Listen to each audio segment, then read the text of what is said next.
What is up, XRP community? Welcome back to another video. Thank you for joining me. I want to talk about the FOMC meeting, the Federal Reserve news that came out today. Statements from Rosie, Rios, the former U.S. Treasurer, who is now on the board of directors at Ripple, talking metaverse AI, and she mentioned specifically a revolutionary 2007 invention that changed the world. 2007, think about 2007. Comment below your guess before we get to that part of the video. What revolutionary invention do you think she was talking about in 2007? And did Ripple drop the case? Check this tweet out right here. Let's hop right into it. This was an article that was deleted, but allegedly it shows that Ripple had already settled with the SEC. It's from Deva Voice and Plimpton LLP, and they're pleased to announce that the SEC is dropping the case against the crypto company Ripple. One Twitter user went on to say, "I remember when Yahoo posted the last one and took it down. FUD is unreal in the comments from the Bitcoin and ETH maxis. Did they not even look at the links?" Guys, if you want $41 guaranteed for free, sign up with Webull, deposit a penny, and you can get up to $3,000 in free stock shares. Now, typically, you'll just get $40 to $300, but it's a great offer just for signing up, depositing a penny. You're guaranteed a minimum stock value of $41. Sell your stocks, close your account, do whatever you want, but don't miss out on this great offer. It does end soon. Link in the video description below. So let's talk the FOMC meeting. Federal Reserve officials have decided to slow the pace of increases in the benchmark overnight interest rates. According to the minutes from their January 31st meeting, those minutes, albeit three weeks old, came out today. They released the notes later. Now, while there is a consensus that interest rates must move higher to stay elevated until inflation is clearly on a path to 2%, which is their goal, policymakers are cautious about the risk of recession in the U.S. this year.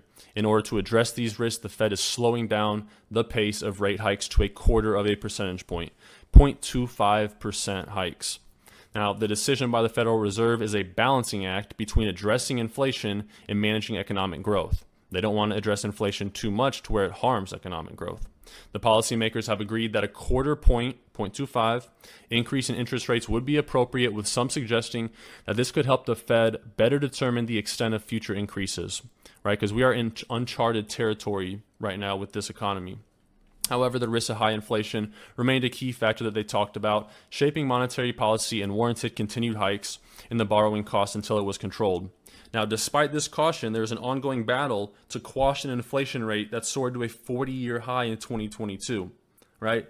We have the all-time high inflation for the past 4 decades, and the Fed has already raised its policy rate over 8 meetings. The policy statement issued 3 weeks ago on February 1st said that the ongoing increases would still be needed, but to shift the focus from the pace of coming rate hikes to their extent that the Fed might be suggesting that they're approaching a rate that is adequate, right? And then when the Federal Reserve pivots, like I talked about in my last video, that's when we have to see a big market correction. Throughout the past century, the bear market corrections happen after the Federal Reserve pivots, and it doesn't look like they're going to be pivoting at all this year. Guys, I give away $10 in XRP every day on the channel. To enter the giveaway, just like the video, subscribe with notifications on, and comment anything in the YouTube comments below to enter that giveaway. Winner announced in the video description below. God bless you guys. In response to the FOMC Federal Reserve news today, bond yields rose, which could be expected, and the U.S. dollar advanced against a bunch of other currencies. U.S. stocks kind of had some gains, and traders of futures tied to the Fed policy rate added to bets on at least 3 more quarter percentage point rate hikes, right? So people are betting that we're going to see 3 more rate hikes, which I think is pretty spot on, because that would put us toward the end of 2023, when I believe we could see another Bitcoin Christmas in the beginning of a bull rally going into 2024. And now let's talk some technical analysis on XRP really quick.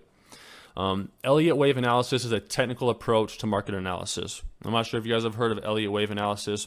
It essentially predicts future price movements based on the underlying market behavior. This approach identifies specific patterns, fractals, in price movements, and it uses those patterns to determine future trends. Now, according to this Elliott wave theory, markets move in a series of impulsive and corrective waves. Impulsive waves move in the direction of the overall trend, while corrective waves move against the trend. Each impulse wave is made up of 5 smaller waves. So in this chart that I have on the screen right here, you see 1, 2, 3, 4, 1, 2, 3, 4. This shows the bull cycle from 2015, and in the current, not bull cycle, but the current downtrend that XRP is waiting to break out from 2022. Now, Elliott wave, like I just said, has 5 waves. And this chart illustrates that we've already tapped this triangle 4 times. We've exhibited 4 of the waves, right? The next wave would be the 5th wave. That would shoot us up to a potentially $27 XRP. Now, in the case of XRP, the crypto has experienced a prolonged downtrend for the past 2 years. Elliott wave analysis suggests that XRP may have bottomed out and that it's in the process of forming a new uptrend. Specifically, Elliott wave analysis indicated that XRP has completed 4 corrective waves and is now on the verge of starting a new impulsive wave to the upside. Now, when a market completes wave 4, like we've done right here on the chart, it often signals that the downtrend has run its course and a new uptrend is about to begin. In the case of XRP, it has indeed completed its corrective waves and is now starting a new impulsive wave. And keep in mind that we have the lawsuit going on as well. That's an external factor that could really catalyze some insane exponential growth. Let's talk this World Bank document really quick right here, guys. I know you guys like these official documents, and here's one illustrating Bitcoin, Ripple, and their pros and cons. It's titled Cryptocurrencies and Blockchain. It's from the World Bank Group, May 2018, Europe and Central Asia Economic Update. And here's what they have to say. All right, let me just break it down for you. They talk about Bitcoin and Ripple gaining massive adoption, and then they illustrate the challenges of Bitcoin. They say one of the big challenges facing Bitcoin is its lack of scalability, right? The cryptocurrency that wins out in the total global market share has to be scalable. The proof of work concept behind Bitcoin, which ensures the veracity of the blockchain, limits the addition of new blocks to 1 every 10 minutes. With 8 billion people in the world, we can't be waiting 10 minutes for a transaction. Bitcoin can only do 3 transactions per second.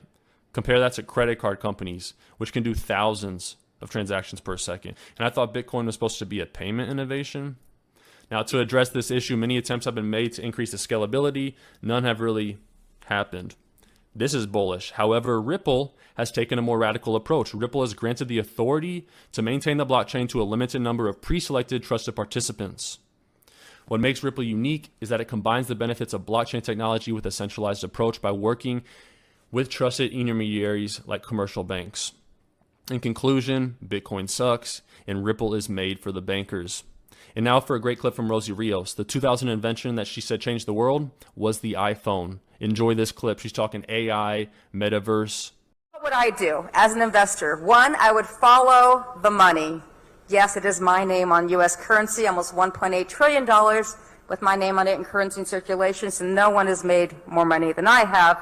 But if I were following the money, where is it going? It's going to the metaverse, it's going to blockchain, it's going to artificial intelligence. Technology and innovation will be the key. And here's what's important to remember. In 2007 and 2008, we saw a huge growth of investment in technology and innovation.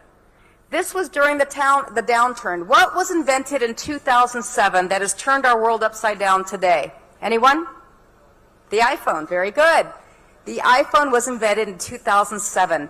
There is no doubt, and then obviously subsequent to that, you saw Facebook, you saw Google, you saw Airbnb, you saw Uber. In one of our biggest downturns, innovation still mattered. And that's going to still be the case. This is a very resilient global economy, and a lot of that innovation is happening here. Absolutely, it's happening here. But when I think about the pillars of capital, financial capital, physical capital, intellectual capital, it is human capital that still remains the best investment to make. And I know that's happening here in this country. I know it's happening in the U.S., and I want people to remember that this relationship that the U.S. has with India is so important. You might recall that President Obama visited India twice during his administration. You also know that President Biden has had 2 in-person bilateral meetings with Prime Minister Modi. That relationship will absolutely, no doubt, continue. For the person who was born and raised in Silicon Valley, I know firsthand the economic, the political, and the social influence. Thank you guys for watching. God bless you. And if you made it to the end of the video, comment XRP to the moon. I really do appreciate when you made it to the end. It supports the channel. Until next time.